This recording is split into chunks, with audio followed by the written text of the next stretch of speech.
పలు స్కూళ్లకు వరుస సెలవులు రావడంతో వాడపల్లి శ్రీ వెంకటేశ్వర స్వామి ఆలయం వద్ద భక్తుల రద్దీ విపరీతంగా పెరిగింది. రాష్ట్రం నలుమూలల నుండి లక్షలాదిగా భక్తులు తరలివచ్చి స్వామివారి దర్శనం చేసుకున్నారు. తెల్లవారుజామునే సుప్రభాతం సేవతో ఆలయ కార్యక్రమాలు ప్రారంభమయ్యాయి.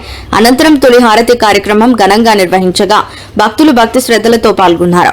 రోజు పొడవునా స్వామివారి దర్శనం కోసం భారీ క్యూలైన్లు కనిపించాయి. దర్శనం అనంతరం భక్తులు ఆలయ ప్రాంగణంలో దీపాలు వెలిగించి తమ మొక్కులు తీర్చుకున్నారు. ముఖ్యంగా 7 ప్రదక్షిణలు చేసే మాడ వీధులు భక్తులతో కిక్కిరిసిపోయాయి. ఆలయ పరిసరాలు భక్తి పరవశంతో కలకలలాడాయి. భక్తుల రద్దీని దృష్టిలో ఉంచుకుని ఆలయ అధికారులు ప్రత్యేక ఏర్పాట్లు చేపట్టి భక్తులకు ఎలాంటి ఇబ్బందులు కలగకుండా చర్యలు తీసుకున్నారు.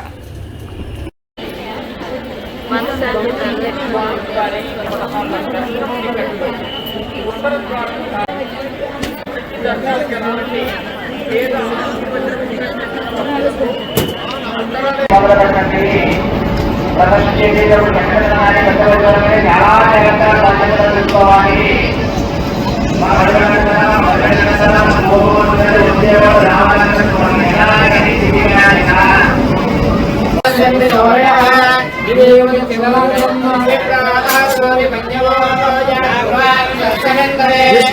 పరమం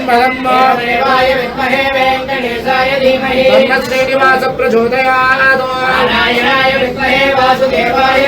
తన్నో ప్రచోదయాత్.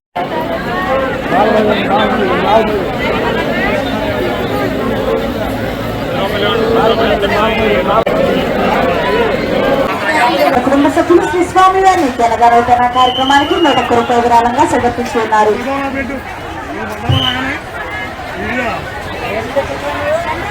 హేమంత్ రాయల్ గారు 100 రూపాయలు. హేమంత్ రాయల్ గారు